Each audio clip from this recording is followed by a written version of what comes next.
This begins CD number 6. بسم الله الرحمن الرحيم ربي يسر وأعن يا كريم وافتح بالحق إنك فتاح عليم ربي يسر وأعن يا كريم وافتح بالحق إنك فتاح عليم ربي يسر وأعن يا كريم وافتح بالحق إنك فتاح عليم الحمد لله وكفى وسلام على عباده الذين اصطفى الحمد لله على نعمة الإسلام وكفى بها نعمة الحمد لله الذي هدانا لهذا وما كنا لنهتدي لولا أن هدانا الله سبحانه وتعالى الحمد لله ثم الحمد لله ثم الحمد لله والحمد لله على كل حال. We begin with the praises and thanks of Allah subhanahu wa ta'ala. Glorious and majestic is He, perfect as we learned yesterday in every way, the master of every atom in the universe, the Lord and creator of the heavens and the earth and everything they contain. So perfect is my Lord, as Dr. Omar explained yesterday, just to ponder this fact that His knowledge encompasses not only everything that is, everything that ever was, and everything that will ever be. More marvelous in its way is that His knowledge also encompasses everything that is not, everything that was never, and everything that will never be. Subhanahu wa ta'ala. What a beautiful gathering, and what a beautiful subject matter. And inshallah, what a beautiful effect this will have on our hearts. So without further ado, inshallah, I'd like to introduce today's first session, the title of which is Creed as Experience. This session focuses on the divine names and the attribute of divine speech and the correspondence theory of Islamic theology. So keep in mind this idea of a correspondence theory, which is partly what will be explained. It illustrates how the divine names are reflected in the universal cosmos and the microcosm of Adamic humanity. It treats the issue of how the one relates to the many and how multiplicity relates to unicity. It also looks at the issue of divine speech and its special relation to the divine essence and what that means about the Quran as a source of ultimate grace, knowledge, and illumination. This last clause is very important because several people wrote in yesterday asking about the uncreated nature of the Quran, uncreated speech, what is the reality of uncreated speech, how does it relate to the essence of God, etc. So this hopefully will be explored partially in this presentation. So please keep that in mind. Finally, the questions, can we justify the way of God to man? Why is there evil in the world? Will also be addressed at the conclusion of this session. Again, a lot of people wrote about that as well. How do you explain, free will, predetermination, bad things happening in the world? So inshallah, some of those questions will be addressed. Without further ado, Imam Hamza Yusuf. Assalamu alaikum wa rahmatullah. Bismillah ar-Rahman ar-Rahim. Wa sallallahu ala Sayyidina Muhammad wa ala alihi wa sahbihi wa sallam taslima.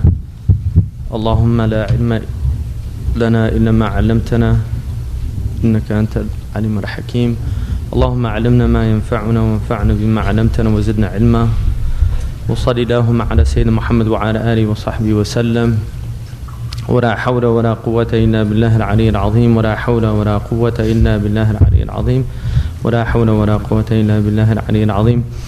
Alhamdulillah, in this session I do want to talk about how what we learned yesterday relates to our experience in the world and in relation to the names and how those names reflect in the world. And also I would like to talk about the idea of what the Arabs call ikhtiyar, which is free will or choice. And finally about shar, khair and shar, in the world, good and evil, and how that relates to what in the West is termed theodicy, which is justifying the ways of God to man, and whether or not we can even do that. in the Islamic tradition, and how I feel that Islam in many ways solves what's known in the West, and it's probably the greatest religious problem in the West, which is known as the problem of evil, in terms of how one can square the existence of, in Christianity, of a benevolent and an omniscient God with the fact that evil exists in the world. And that, I think, is also the foundation of a lot of the arguments against the existence of at least a personal God, or a God that's concerned with human affairs. So, beginning with creed as experience, I mentioned yesterday that religion begins with experience, that the shahada itself, the Arabic word shahada, means a witnessing. And we know that the world is divided into two worlds. The created world, the entire universe is divided into two worlds. Alam al-ghaybi wa shahada. The world that is seen and the world that is unseen. Alam al-shahada is what we witness. It is the witnessed world, so it is the experienced world. So the ghayb is the world that we do not experience, and yet we do experience its effects in the alam al-shahada. And that's why, in the same way that when we see a tree, if I've never seen the roots of a tree, I could deny those roots' existence.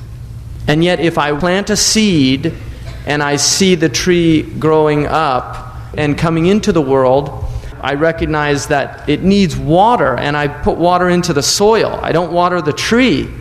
So from that, I gain some understanding about the nature of the tree that's emerging into the world, and the nature of the soil from which it's coming. So there's a relation to what I see in the world and what I don't see in the world. And the people that begin to discern these meanings are called ulil albab, ulil absar. And it's interesting that the word lub in Arabic is seed. It means a pith or a seed or the essence or the gist of something. And lub is the word in Arabic for the mind or for the vehicle of understanding. And so in the seed is an extraordinary metaphor. We come from a seed. But we come from a seed that's nurtured in the soil of a womb. And we don't see it. It's really an unseen experience. I mean, now we have extraordinary technology that enables us through mediation to see it. We still don't actually see it. We don't witness it. So don't think when you're looking in a scope at what's going on in the womb that you're seeing what's going on in the womb. No, you're seeing what's going on in the womb through the mediation of lenses and tools, which will always have some distortion. So actually what's going on and what we're witnessing is very difficult to have absolute certainty. So when we look out there in the world, there is an idea that everything in the world is testifying or witnessing itself. Everything is in a state of witnessing. And not only that, the world itself is in a state of being witnessed. So you have the seer and the seen both in the world and as a phenomenon that Allah subhanahu wa ta'ala describes is at the essence of the existence of the world. So Allah subhanahu wa ta'ala says in the Quran, سَنُرِيهِمْ آيَاتِنَا فِي الْآفَاقِ وَفِي أَنفُسِهِمْ حَتَّى يَتَبَيَّنَ لَهُمْ أَنَّهُ الْحَقِّ أَوَلَمْ يَكْفِي بِرَبِّكَ أَنَّهُ عَلَى كُلِّ شَيْءٍ شَهِيدٍ. That we will show them our signs, ayat. And a sign, an ayah is an alama. It is something that indicates something else.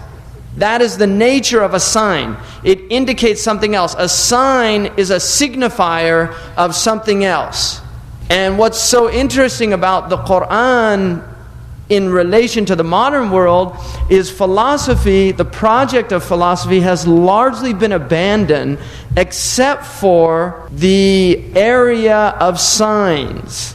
There is still an immense interest in the philosophical pursuits that are going on in the universities in the West, in semiotics and in signs and in language and the nature of language and how language corresponds to reality.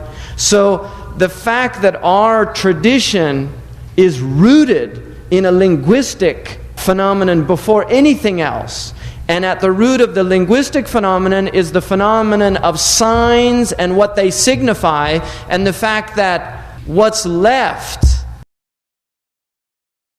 for human beings to really discuss and attempt to understand is this very thing that we're being told is at the essence of our being, which is language. I mean, it's interesting that the Arabs, in their logic, they did not call the human being the hayawan al-aqil.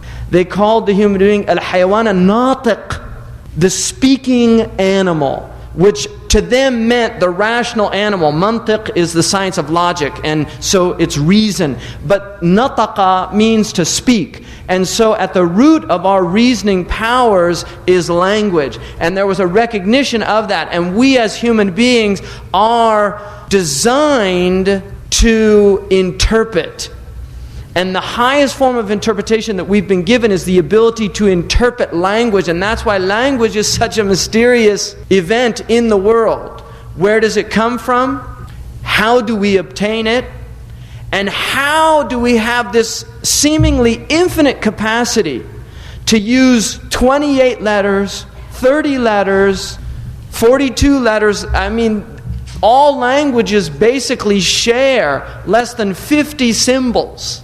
And yet within those symbols we have this capacity for seemingly infinite meanings can be generated. Not only that, we recognize that children are able to learn syntactical structures that are understood to be innate because they're able to produce language that they've never heard. And this creates a problem in terms of where language comes from. And that's why you get the LAD theory in linguistics of the language acquisition device, that there's some innate capacity for language that, because obviously prior to this there was an understanding that everything comes from outside. I mean, this was the empiricist model that comes out of the Enlightenment philosophers, that everything comes outside, that we're a tabula rasa, we're a blank slate, and everything comes out from outside. So language is something that we acquire from outside.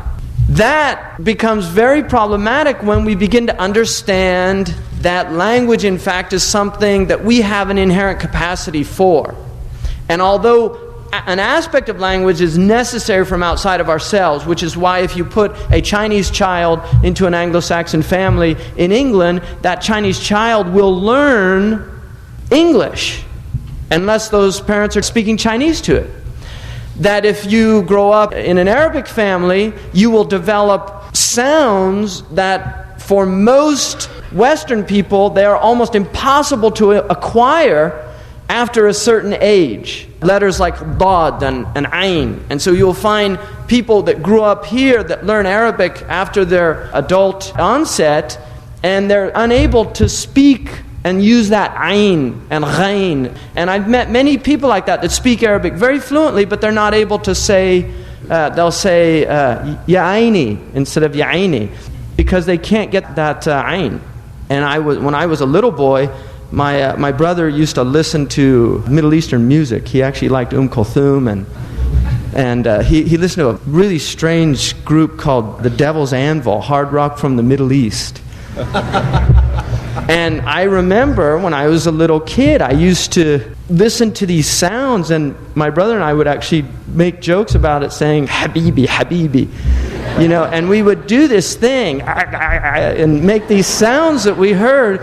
And I realized, you know, at a later age, I realized I was acquiring these letters when I was 7, 8 years old from listening to these funny Middle Eastern.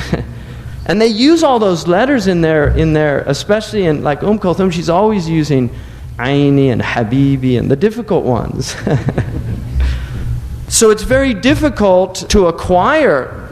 Even like Chinese has these tones. If you don't get those as a young child, it's difficult later. But the point is that every one of us has a capacity to acquire any of those languages if from an early age we live with those languages. But that is not what's so interesting about language. What is more interesting is syntax. It is how we produce meaning from those sounds. And this comes from, in linguistics, the doubling phenomenon, which we are the only creatures on this planet, as far as we know. I mean, the jinn, we don't have access to studying their linguistics. But as far as all of these creatures out there, we have this ability for doubling, and so we're able to make seemingly infinite numbers of meanings with this joining of syllables and doubling sounds together. So we can say, the Arabs say zur, they say zawr, they say zir, and these are all from the same root, but each one has a different meaning. Qawl, qeel, qayl. And this is what produces all of these sounds. That's why the monkey, I think the animal that after us has the largest capacity for language, has only about 40 or 50 sounds that it can make. And it's only because it cannot double its consonants. That's the only reason. If it had the capacity to do what we can do, then at least aqlan or theoretically we could envision the possibility of again, an extraordinary number of sounds. But it can't. So we learn language, and Allah subhanahu wa ta'ala says in the Quran, Ar-Rahman, Allama al-Quran, Khalaqa al-Insana, Allamahu al-Bayan. And so the human being who is created is between two things. Ilm al-Quran wa ilm al-Bayan. He resides between these two things that Allah is telling us about our nature.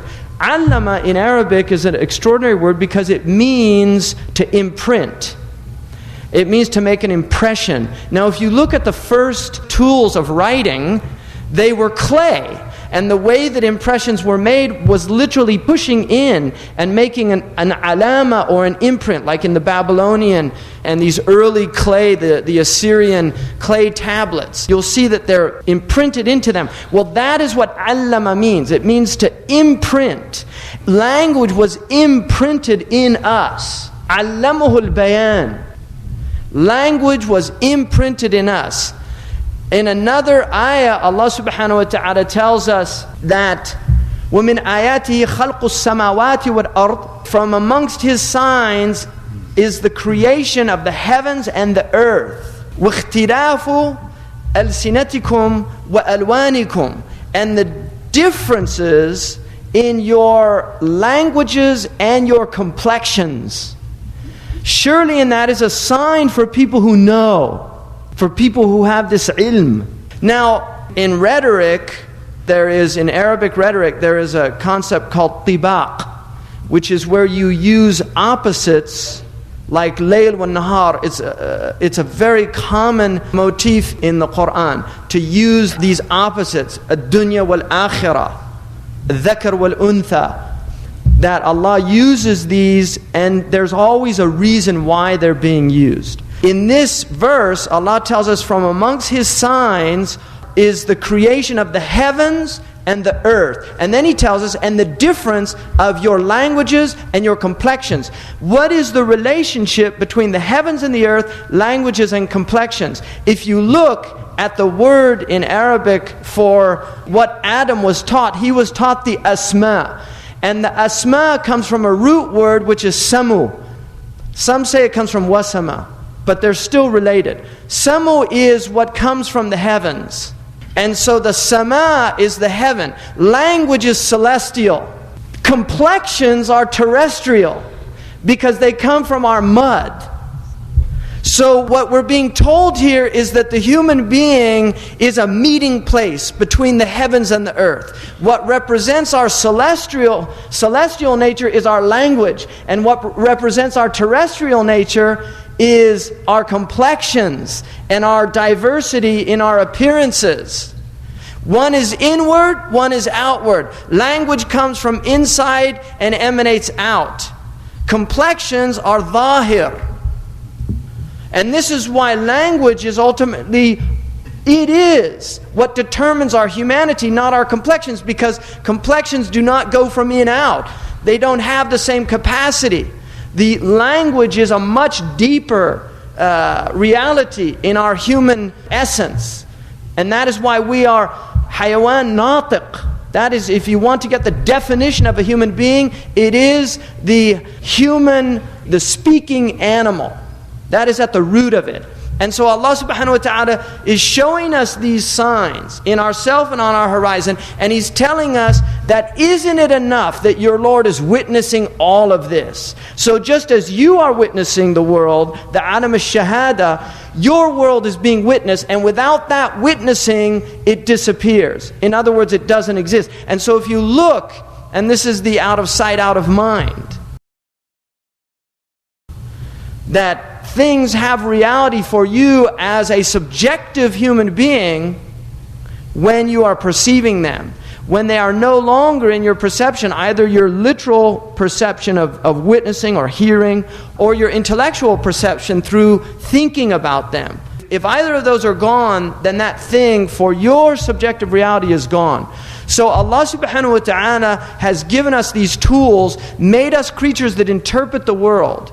We are interpreters of the world, and then has given us signs in order for us to understand something very important, and that is that all of this is indicating one truth. All of this, everything that you are seeing is indicating one truth, and that is that behind all of this, not in any literal way, behind all of this, at the root of existence, is the fact that Allah subhanahu wa ta'ala is its creator and sustainer.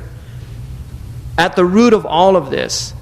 And that is why those who look only at the tree and can't even comprehend the existence of the root structure only know half of the story. Allah subhanahu wa ta'ala says, يَعْلَمُونَ ظَاهِرًا مِنَ الْحَيَاةِ الدُّنْيَا. They know the outward of the world.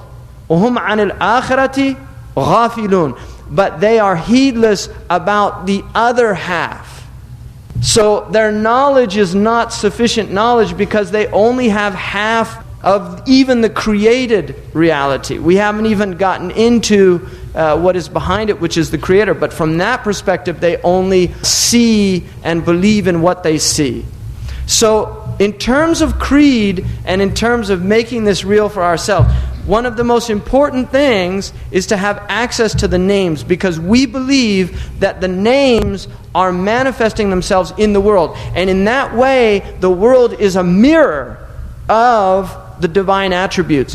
What that means is, when the mystery of the mirror is when you look into the mirror, it is a reflection that needs light. If there's no light, you can't see the reflection.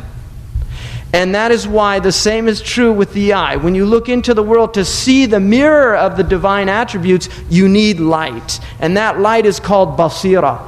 It's the inner sight that enables people to penetrate what is beyond this and see what is being reflected to them. And that is these divine attributes that Allah subhanahu wa ta'ala has described Himself with. When Allah subhanahu wa ta'ala says that He is those 7 attributes, that He is Al-Hayy, that He is Al-Murid, that He is the Basir, the Seer, the Mutakallim, that He is the Sami'. When Allah subhanahu wa ta'ala describes all of these qualities that He has described Himself with, what He is also telling us, وَفِي أَنفُسِكُمْ أَفَلَا تُبْصِرُونَ. In your own selves, don't you see these signs? Don't you see that your speech is a tajalli of the mutakallim? That your sight is a manifestation of the basir? That your hearing is a manifestation of the sami'? That your willing, your volition is a manifestation of the murid? All of these attributes that Allah subhanahu wa ta'ala has described Himself with. And that's why the names are divided into the names that are mushtaraka and the names that are ghayru mushtaraka. There are names that we have no ishtirak with Allah in those names. And it's prohibited to name children those names. But there are other names that we do have, we share, not in a shirk way, even though that word is used, ishtarak. What it means is that it is a majaz, and a majaz it's a metaphor. It's not literal, because what we have is contingent and what Allah has is absolute. And so it is an approximation of the meanings. And this is why the Prophet was called Ra'ufun Rahim. Those are 2 attributes of Allah subhanahu wa ta'ala that He used to describe His Lord. Ismail alayhi salam was described as Halim. That is an attribute of Allah subhanahu wa ta'ala. The Prophet sallallahu alayhi wasallam was described as Al-Kareem. That's one of His names. It is an attribute of Allah subhanahu wa ta'ala. So the names that Allah subhanahu wa ta'ala has described Himself with, He has also revealed them to us in the creation. So while a person can be Rahim, he cannot be Rahman. We cannot call somebody Rahman. Both are from Rahmah. But Rahman is an aspect of the Rahmah that human beings do not have. Because even though they both have mubalagha in them, which is hyperbolic meaning, nonetheless, Rahman is an attribute that Allah subhanahu wa ta'ala has given to Himself alone. Ra'uf is the same thing, Ra'fa, which is a type of compassion. So one of the greatest ways of making this creed become real is to begin to see Allah subhanahu wa ta'ala's attributes and actions in the world. And this is very difficult because the first stage of it is an understanding. This is right thinking. It's changing the way we perceive the world. And it's effort. This is mujahada. Obviously, the desired stage is to move beyond right thinking and to enter into an experiential state which is called mushahada. And this is actually where it is a true witnessing. It's not a testifying. We can testify to that truth. We can testify to the truth that Allah subhanahu wa ta'ala is qahirun fawqa ibadihi. But to actually see that in the world is something that becomes very difficult. And this is mujahada. And obviously one of the most powerful means that Allah subhanahu wa ta'ala has given us for that is tadabbur and tafakkur. And the reason why tafakkur is so exalted in Islam, to the point that we have hadith indicating that a moment's reflection is greater than 60 years of devotional practice. Because you were created to worship with understanding. There is a hadith, and even though the chain has some problems, it's understood to be a sound hadith in its meaning, which is لَيْسَ لِلْمَرْءِ مِنْ صَلَاتِهِ إِلَّا مَا عَقَلْ, that a man does not have anything of his devotional practice except what he is consciously aware of. And this is one of the reasons why we do nawafil. Nawafil is meant to redress the shortcomings of our devotional practice. That is what the point of nawafil is. One, it's a sign of extra devotion and extra love, but it's also, from a more practical perspective, it is to redress the shortcomings of the prayer. And this is why our ulama say that because heedlessness is the overwhelming state of the majority of humankind, that at least a moment's presence in the prayer is necessary for the prayer to be valid. There has to be lahza min al-khushu'. And in the books of prayer, in the books of fiqh, they remind people to attempt that at least at the beginning of the prayer, because they're in a more conscious state. But there are people that literally can go through the prayer in a completely somnambulant state. And I really believe that it is a miracle of Allah subhanahu wa ta'ala that we actually remember the number of rakats. I mean, I think that is aqam al-ibad fima arad. I mean, that in itself to me is a sign of God. The fact that we can be in this somnambulant state and yet be able to perform at least outwardly. And the Arabs differentiate between the ashbah and the arwah, the outward form and the inward reality of the human being. And this is why Ibn Ata'illah radiyallahu anhu, he said, al-a'malu suwarun qa'imatun, that actions are forms. And then he said, wal arwahu sirrul ikhlas, wa arwahuha sirrul ikhlasi fiha. And this animating force of the forms is the secret of ikhlas, of sincerity in the actions. This is what brings the action to life. It makes it meaningful. And one of the poets said, إِنَّمَا الْكَوْنُ مَعَانِي قَائِمَةٌ بِالصُّوَرِ, that the cosmos is actually meaning set up in images. كُلُّ مَنْ يُدْرِكُ هَذَا كَانَ مِنْ أَهْلِ الْعِبَرِ. Whoever understands this is among the people of discernment.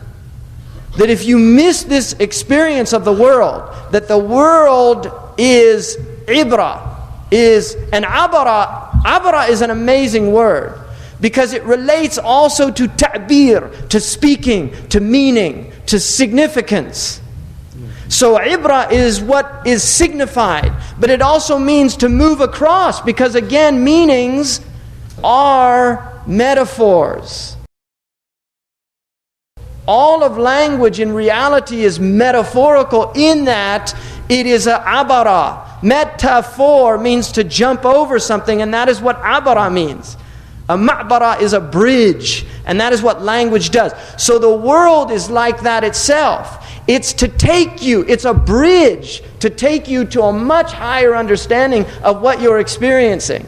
And that is what Sayyidina Isa told one of his disciples in an Islamic hadith, that never allow a breath to come out without an ibrah, without some understanding, some meaning. And it's everywhere. Sayyidina Isa was walking by and there was a dead carcass, and his Hawariyun, the disciples, said, Ma antana, how foul and fetid it is. And he said, Wa ma abyada asnana, and how white its teeth are. He was taking another ibrah. He was seeing the beauty in the ugliness. Wa ma abyada asnana. And that, you can go on and on about just the meanings of that statement in relation to the dead carcass. You can go on and on just about that. That is ibrah. That is taking meaning. And that is ultimately what we were sent here to do. I would like to move now to the idea of ikhtiyar. And this is one of my favorite words in the Arabic language. And the Arabic language, every once in a while, I get these glimpses of this vast ocean that the Arabic language is. Robert Frost has a poem about people that sit and look out at the ocean on the shore, and he says that what's behind them is land, which is so much more varied, and from that point of view should be more interesting, and yet we don't look at the land behind us, we look out at this ocean. And what in essence we're doing is we're recognizing there's so much we don't know. There's so much hidden and inaccessible to us. And that, to me, is the nature of this language. The Arabs call their dictionaries the qamus and muhit, the engulfing ocean. And those words are فَهَلْ سَأَلُوا الْغَوَّاصَ عَنْ صَدَفَاتِهَا. Did they ask? One of the poets said about, as if he was the Arabic language, أَنَا دُرُّ الْكَامِنُ فِي أَحْشَائِهِ كَامِنٌ. I'm a hidden pearl in the midst of this ocean. Have you asked the divers about all these jewels that I have in me? In other words, the people that ghasa, that they dived into this ocean of the Arabic language. If we look at the word in Arabic for free will, it's a beautiful word because the root word is khayara, khara yakhiru, which means to choose or to prefer. But the masdar is khayr, which means good. And what that indicates is that the only thing that you can choose is good. That is in essence what free will is. That your bad actions are not free will. You don't choose to do bad. What you do is you capitulate the gift of free will. And that is why sin is such a wretched thing. Because you are, in essence, you are throwing this gift back to the one who gave it to you. And it's such an affront to the waqar, to the dignity that Allah subhanahu wa ta'ala is owed. That is at essence what free will is in Islam. It is to choose the good. And that is mujahada. One of the things about struggle in the world that's so fascinating is to master anything is a very arduous process. But the fruit of mastery is the most joyful thing that we have been provided with in the world. The fruits of mastery. That those people who never master anything, and one of the poets said, مَا رَأَيْتُ عَيْبًا مِنْ عُيُوبَ النَّاسِ كَنَقْصِ الْقَادِرِينَ عَلَى الْكَمَالِ. I never saw a fault among people's faults as bad as the inability of one to achieve perfection who doesn't do so. He couldn't imagine a fault greater than, or a deficiency or a blemish greater than one who has the ability to achieve kamal, human perfection, and yet doesn't do so. And one of the beauties of our Islamic tradition is the pursuit of something is the fulfillment of that thing. The Prophet ﷺ told us, "Niyat al-mu'min ablaghu min amalihi." The intention of a believer will take him further than his actions. And we are told in the Athar that people who set out to memorize the Quran will have that teaching completed for them in their grave if they don't finish it before they die. People that set out to learn knowledge will have that completed by the angels for them. And so the pursuit of perfection is perfection itself. This is at the essence of what we have been given. Because we are all falling short of the glory of God. That is our nature. And there's a reason why Allah subhanahu wa ta'ala has created us like that. And that's why the Arabs say, Al-Kamalu Lillah. Perfection in reality belongs only to God. But even human perfection is Lillah. Because you cannot perfect yourself unless it was for God. Al-Kamalu Lillah. That even your human perfection must in reality be for the sake of God. Because if you do anything other than for the sake of God, then it is not perfection, it is quite the opposite. It is not only imperfection, it is a blemish on your soul. Now the word in Arabic for doing right is asaba. That's one of the words. Asabta sawaba. You did right. Well, what that word means is to strike the arrow. The Arabs say, asabta al-marma. You hit the bullseye. Meaning that you got it right. The word for sin in Arabic is akhta'a, which means to miss the mark. In Old English, the word for sin means to miss the mark. So this was an understanding that what we are meant to be doing is aiming for the good, and that is what choice is. And if you fall short, if you transgress, if you go to the right or to the left, that the way you rectify that is tawbah, to go back, to reset your aim and to start again. Redress your wrong. I read this famous basketball player who always got his shots usually. They asked him, what do you think about when you miss a shot? And he said, too far, too short, too much to the right, too much to the left. That's what he thought. And that is how you should be living your life. I should be living my life.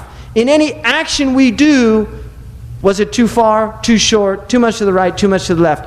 Why didn't I hit the mark? And Imam al-Bukhari, one of the reasons why Ramaya is to be taught to children is because there's a great secret in archery.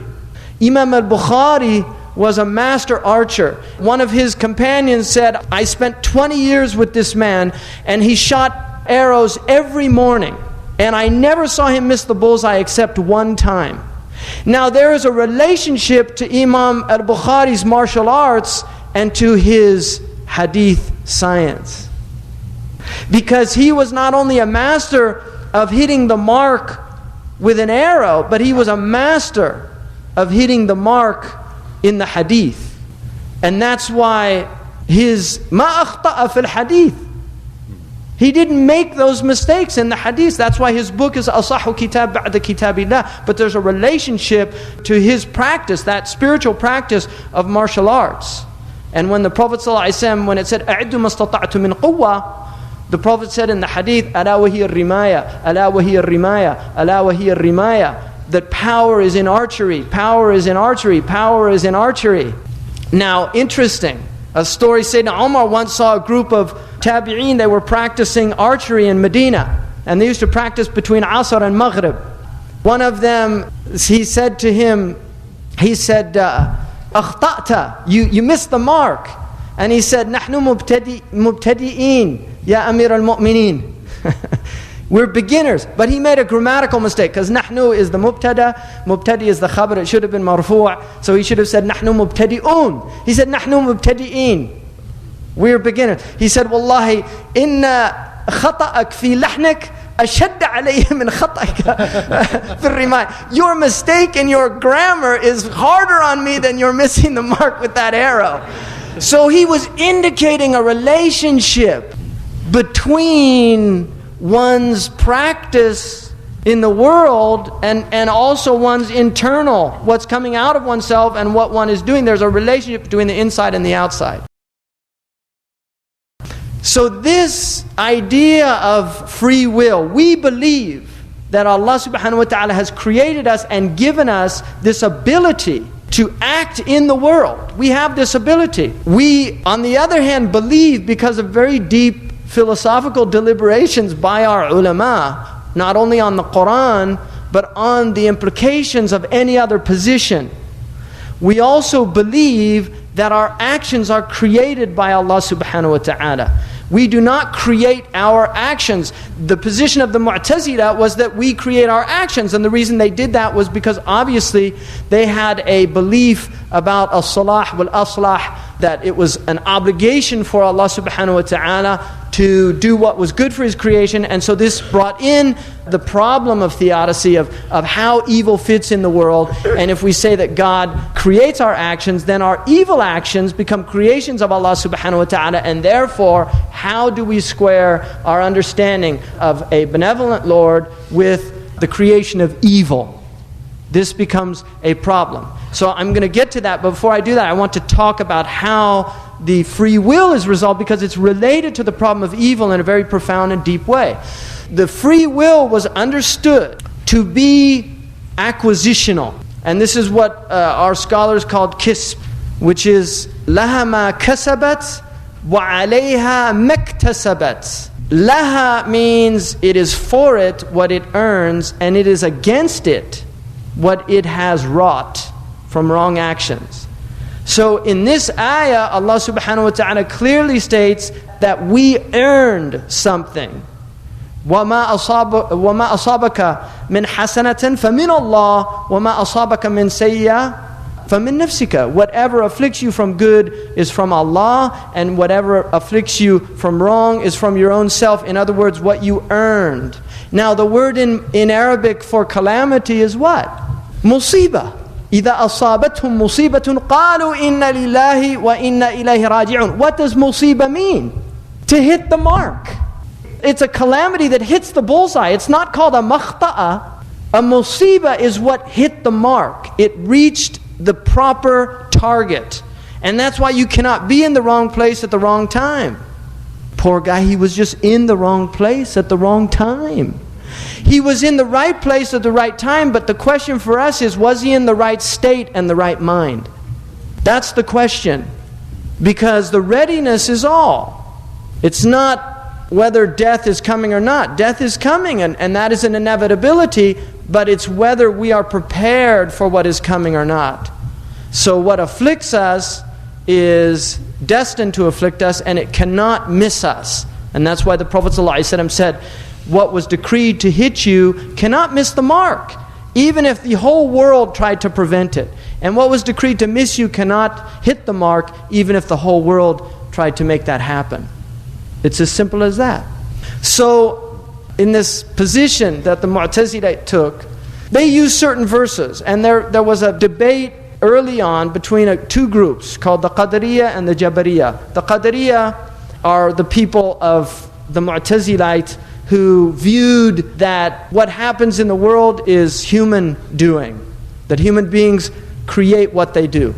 The Jabariyah position was the human being was completely determined, that he had no ability to do anything. One group took the verse, وَمَا رَمَيْتْ إِذْ رَمَيْتْ وَلَكِنَّ اللَّهَ رَمَى, that you didn't throw when you threw, but Allah threw. The other one took the verse, لَهَا مَا كَسَبَتْ وَعَلَيْهَا مَا اكْتَسَبَتْ. The Ahle Sunnah wal Jamaah took both. And one of the things that Ibn Taymiyyah rahimahullah says is that every innovative group has proved their innovations by the book and the sunnah, but they do so always by taking certain verses and neglecting other verses. And Allah asks the question, أَتُؤْمِنُونَ بِبَعْضِ الْكِتَابِ وَتَكْفُرُونَ بِبَعْضِ. Do you believe in some of the book and reject other parts of the book? That's always what the people of innovation do. So how do we then square the fact that everything is decreed the ajal, all of these things. These are long theological debates about aforeknowledge, that God knows things before they happen, and how do you accept the idea of free will if Allah subhanahu wa ta'ala knows them before they happen. And basically how the Muslim scholars understood this was two things. One, that human beings are musayyar in large aspects of their life. In other words, there is a determination. We are determined in physical space. We are determined in the limitations that we've been given from our birth. We know now that genetics determines many things. Not all things. I mean, we're moving to a synthesis of the nature-nurture debate, because these are two debates now in biology, but traditionally in psychology and in philosophy, of whether people are more affected by their surroundings or by their nature, the human nature. So we have human nature that Allah has given us. There are three natures within the human being. There are three powers.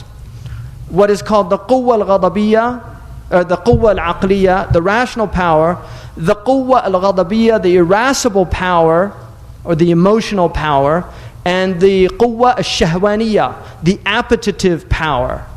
These are the three powers. Now this is a traditional schema that you find in many traditions, but you certainly find it in the Islamic tradition. It corresponds with modern neurological research to an extraordinary degree. We now recognize that our brain is triune. It's divided into three types of brain. We have the neocortex, which is the rational brain. We have the midbrain, which is the emotional brain. And then we have the R-stem, or the reptilian brain, which is the brain of appetites. And each one of these has an important function. And it's not for nothing that the appetitive is the base of the brain. The emotions are in the center of the brain, but the highest is the rational brain, the neocortex. Now, the way that we were designed and commanded by our Lord was to live in harmony with these three spheres within us. We were designed to live in harmony with them. But Allah has given us the aql, and the word in Arabic, aqala, means to constrain. Another word in Arabic for the intellect is tamur, the commander. Another word in the Arabic language for intellect is nuha, which is from naha, to forbid, to prohibit. So the rational mind is the prohibitive, the constraining aspect of the human being. It is meant to rein in. An iqal is a hobbling cord. It is meant to rein in the midbrain, the quwwa al-ghadabiyya, and the quwwa al-aqliyya, the quwwa al-shahwaniyya, these two lower brains, to hold them in constraint, but to use them as vehicles, in the same way that a wild horse is of no benefit to the rider, but a horse that is saddled and bridled and fed only what it needs so that it doesn't grow fat and become useless. That is the nature of these two lower aspects of the human being. If they are bridled and controlled, they serve us. If they become unbridled, without restraint, they lord over us. And they take us, innal hawama tawalla yusmi aw yasimi, like Imam al-Busiri says. When passion takes control, it either destroys or defiles. Now the Quran sums up these three in an extraordinary verse. When Allah subhanahu wa ta'ala says, وَالَّذِينَ لَا يَدْعُونَ مَعَ اللَّهِ إِلَهًا آخَرَ.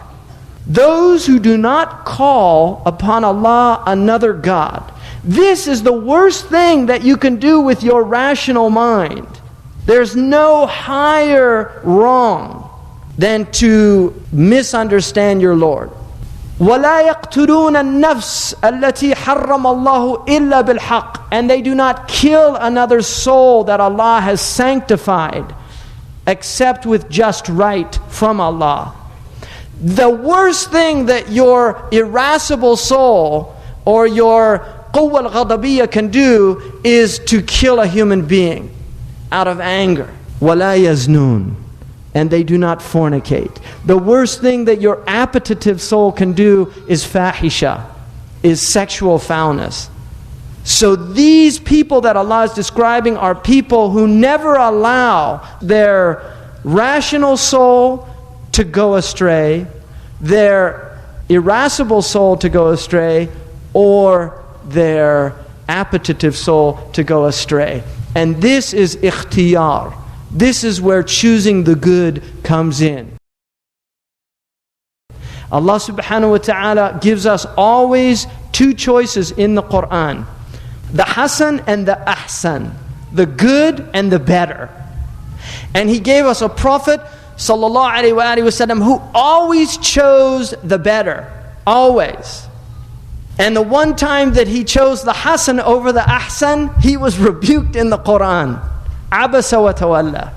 The only time he chose the Hasan over the Ahsan, he was rebuked in the Quran and reminded that for him to choose a virtue in neglect of a greater virtue is the worst thing that you can do, Habibullah. Now, Allah subhanahu wa ta'ala gives you permission to, if you want to have retribution, an-nafsu bin-nafs, wal-aynu bil-ayn, if you want that. Allah subhanahu wa ta'ala says that وَإِذَا أَصَابَهُمَ الْبَغْيُ وَالَّذِينَ أَصَابَهُمَ الْبَغْيُ هُمْ يَنْتَصِرُونَ. When oppression afflicts them, they defend themselves, protect themselves. But then, وَمَنْ عَفَى وَأَصْلَحَ فَأَجْرُهُ عَلَى اللَّهِ. But those who forgive, those who redress, reconcile, their reward is with Allah. Sayyidina Ali radiallahu anhu said on the Yawm al-Qiyamah, Allah subhanahu wa ta'ala says, يُنَادِي أَيْنَ الَّذِينَ لَهُمْ أَجْرُ اللَّهِ. Where are those who have the reward of Allah? And only those who afa wa aslaha can answer that call. Only those who forgave and pardoned and didn't demand their redress of their wrong. And that's why for the personal soul, the high path is to forgive. But for other people, the high path is to want their wrongs redressed. But for your personal soul, the high path is to forgive. That is why the Prophet ﷺ always forgave for himself. But for others, he demanded the redressing of wrongs. When hakamta fahkum bil adli, if you judge between people, judge with adl. He didn't say forgive them and reconcile, because his haqq is not involved. Now he has two people who have brought their complaints to him, and he's commanded to judge. And in that case, he does not judge by pardoning. He judges by justice. And this is one of the things that many Muslims don't know about the Sharia, is unfortunately, is that this idea of hudud, there is shafa'ah in hudud as long as it hasn't reached the sovereign state. If somebody steals from you, his father can come and pay you money or ask you to not take it to the court so that his hand's not severed. I mean, the Sharia is merciful. Even people don't realize that adultery, fornication, these things are best veiled. I mean, if somebody's daughter, la qadar Allah, if that happens to them, like this society, women used to disappear in college or high school. They'd say, oh, she's visiting her aunt, which happened to be a 9-month visit. And then when she got back, she had a new sister.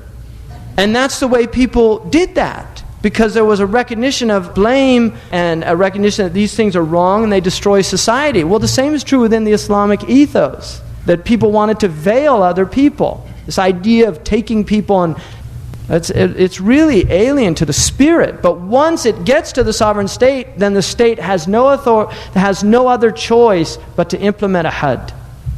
No other choice. Basically, evil, and the proof about actions being created, He created you and what you do. And what that means, and just to explain that so people understand a little better, what that means is, if I pick up this, I did that volitionally. In other words, I willed something. Now obviously there's new arguments emerging because we have determinists. There's a lot of determinists in this culture, in the scientific field, that are now trying to argue about neurological impulses for volitional acts that occur before the actual will to do something. But that does not negate the Islamic understanding, because it's only if you don't believe in Allah subhanahu wa ta'ala is that problematic. If you understand that Allah exists, it actually makes perfect sense that you would have neurological reactions even before you willed, because that's part of the provision that you need in order to fulfill what you're willing. So that still does not change our understanding of this. The kasb, the acquisition, is done that I move to do this. Now, in my mind, I wanted to demonstrate something to you, which is my volition to lift this up. Everything that happened in that process was created by Allah subhanahu wa ta'ala. In other words, all of the strength, la hawla wa la quwwata illa billah, all of the strength was given to me to do that by Allah. That everything, all of the atoms, all of the movement, all of the space, all of this is a constant creational activity of our Lord, and therefore He is facilitating this. Now, where this becomes a problem is in evil. Because if somebody lifts their hand to kill an innocent person or a child, then there's some problems with that. And within this, the Western tradition, the argument goes that if God is all-loving or benevolent, and God is omnipotent, all-powerful, and there is suffering in the world or evil, then two problems arise. If He was all good or benevolent, and yet He wasn't all-powerful, then that's why He couldn't stop the evil. But if He was omnipotent and all good, then He could stop the evil, because Allah subhanahu wa ta'ala would obviously see and know that a crime or some evil was going to happen. And if He didn't stop it, well, if I was a person who was about to witness a child being killed and I had the power to stop it and I didn't stop it, I would be called evil in my complicity. And in Islamic law, you are criminally liable for ta'zir, because we have what's known as haqq al-is'af or haqq al-nusra, which is the right that people have to be protected by those who are witnessing their oppression if they're able to prevent it. That's a human right in Islam. So how then, because the people that argue against a merciful God and an omnipotent God say that, I'm sorry, I cannot believe that a God that would allow all this suffering in the world, that He is all good. Now, for us, the traditional response to this is لا يسأل عما يفعل وهم يسألون. That's the traditional response, and that is directly from the Quran. He is not asked about what He does, but you will be asked about what you do. And that, for a believer, I think is adequate. That's the Jewish response. The Jews and the Muslims share a creedal aspect of our religion that the Christians do not share with us, and that is that we do not have a problem with evil. The Christians have a problem with it because they do believe that God is all good, benevolent, loving God, and they do believe He's omnipotent, and therefore they struggle with evil. And there are many, many arguments for it. Like Augustine has that evil is the absence of good. In other words, evil doesn't exist. It's only the good is absent. So he sees evil as a vacuum. That is an interesting argument, and it's similar to an Islamic understanding in that shar in the Arabic language is not evil per se. Shar is also want or deprivation. So we call poverty shar and we call wealth khair. I mean, that's in the Arabic language. So you can say about somebody, asabahu shar, and you don't mean evil afflicted him, you just mean deprivation. And you could say asabahu khair, and you don't mean good afflicted him, you mean wealth. It could be evil for him, it could be bad for him. So for instance, Allah subhanahu wa ta'ala says, وَإِنَّهُ عَلَى حُبِّ الْخَيْرِ لَشَدِيدٌ. He loves good. That ayah does not mean good, it means He loves wealth.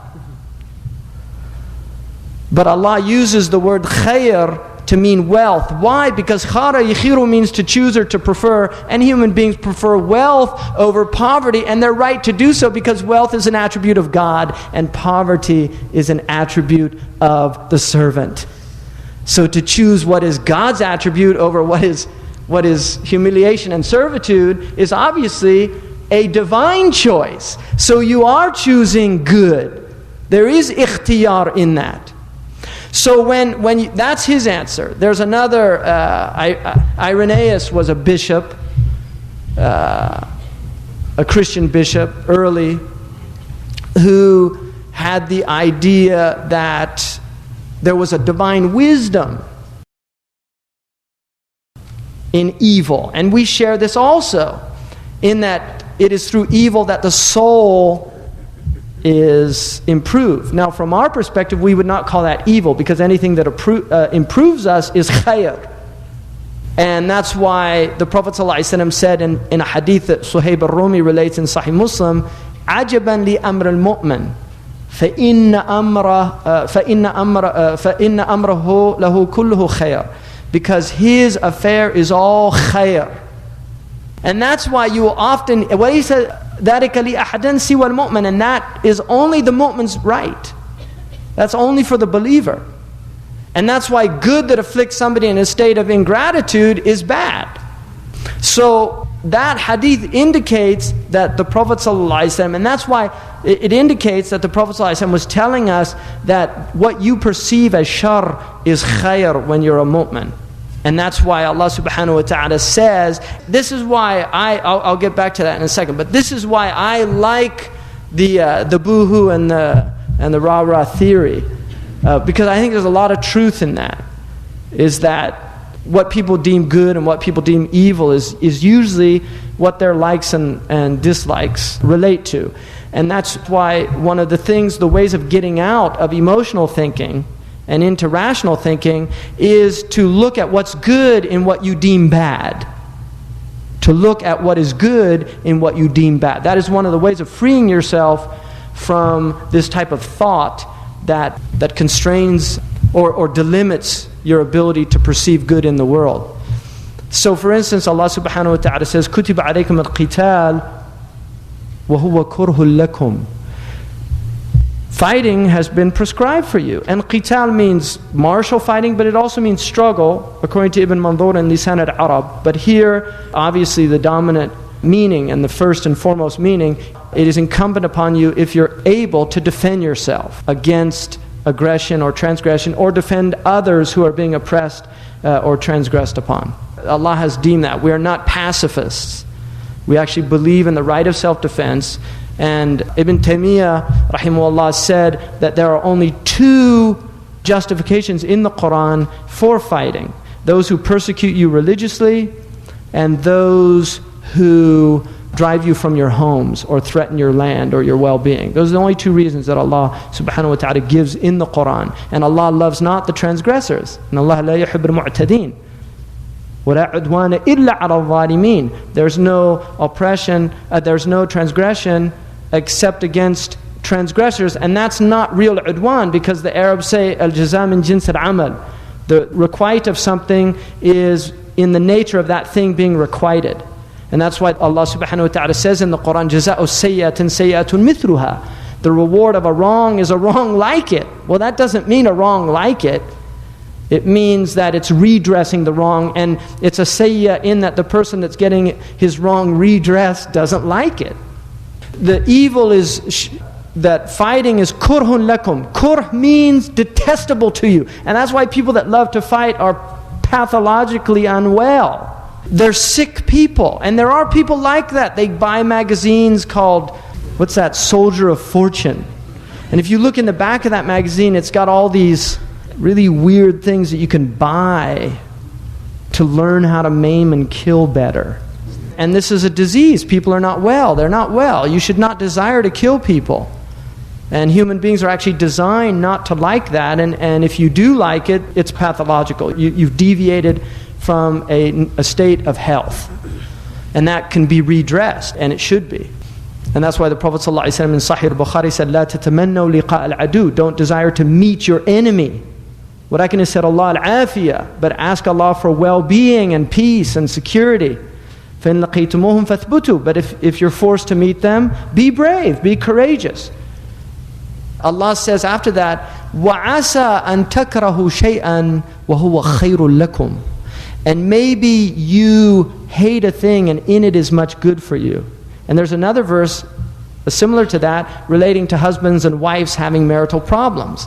That maybe you dislike a thing and Allah puts in it much good. And the ulama differ about that. Some say reward for being patient with difficult character. Some people say a child that comes out of the marriage, because sometimes when children come, the relationship changes because it's a much deeper relationship. There are many verses, but sometimes you dislike a thing and in it is much good for you, and sometimes you love a thing. And maybe you love a thing and it is wrong or evil for you, and Allah knows you don't know. You don't know what's good or what's bad for you. That is, in essence, I think, how Muslims have understood tribulations, calamities in the world, is that we don't know what is good for us. Now, obviously, another aspect of this is, and there are many reasons for this, and I want to just go through a few because I think this is very helpful. The Arabs have a proverb that says, بِضِدِّهَا تَتَمَيُّزُ الْأَشْيَاءُ. By its opposites, things are understood or known. And if there was no opposite to khayr, there would be no understanding of khayr. We would not understand it. And that's why the world is opposites, in that we can understand it. One of the things about evil in the world for the Muslims is Allah subhanahu wa ta'ala first and foremost has informed us that He created the world a balwa, a test. And He said in the Quran, إِنَّ الْمَوْتَ وَالْحَيَاةَ هُوَ الَّذِي خَلَقَ الْمَوْتَ وَالْحَيَاةَ لِيَبْلُوَكُمْ. He created death and life. And it's interesting that He mentions death before life in that, because that is an ibtila in and of itself. It's also the purpose of this world is that it terminates, and the purpose of death is that there's new life.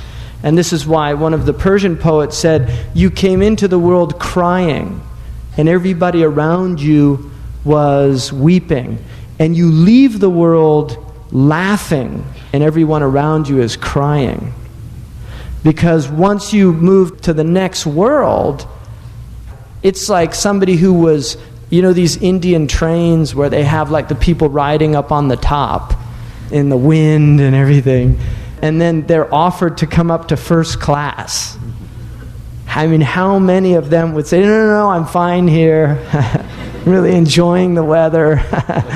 In essence, is what moving from this world to the next world is infinitely greater than moving from economy class to first class for a believer.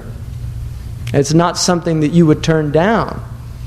And this is why, you know, Hamlet's famous soliloquy is that he's asking about what happens after death, and because he doesn't know, he's saying, you know, we patiently bear the tribulations of the world because we don't really know what's coming, and it might be worse. By the end of that play, when his friend Horatio asks him, you know, I'm worried about you in this fight, do you want me to cancel the tournament? He says, if death's coming to you, you can't avoid it. If it's not coming, you can't make it come. And then he says, the readiness is all. And so he's already, by the end of that play, he's in a state of submission. And this is the nature of the world, is to get you to that state where you are ready. And that's why there's something very redeeming about all the tribulations of Hamlet, because by the end of the play, in essence, from a sacred perspective of looking at that play, he is not a tragic figure, but in fact is redeemed. So this is from a small essay that Izz ibn Abd as-Salam, one of our great Sultan al-Ulama, the prince of all the scholars, he wrote this, and it's called The Benefits of Calamities. He says that there are many benefits for calamities, and depending on the rank of the person, they're different. He says the first benefit is ma'rifat al-rububiyyah wa qahriha, is to know lordship and its overpowering effect on your life. In other words, that Allah is Lord. I mean, that is a benefit in calamities, because if everything went your way, you'd start thinking that you were the Lord. And that's why people that are wealthy often go into that state where they think they're lords. And they used to call them lords, the house of Lord. So when you get your way, you begin to think that I'm in control here. And this is what, in this culture, they have these people that are called control freaks. They do everything to stop anything from happening that can upset their little plans. And little plans, I say, because any human plan is a little plan in relation to the big plan. But see, people really have this thing of, no, I'm in charge here. I did it my way. That's one of people's favorite songs in this culture. I did it my way. It's like boasting about my freedom. This session continues on the following CD.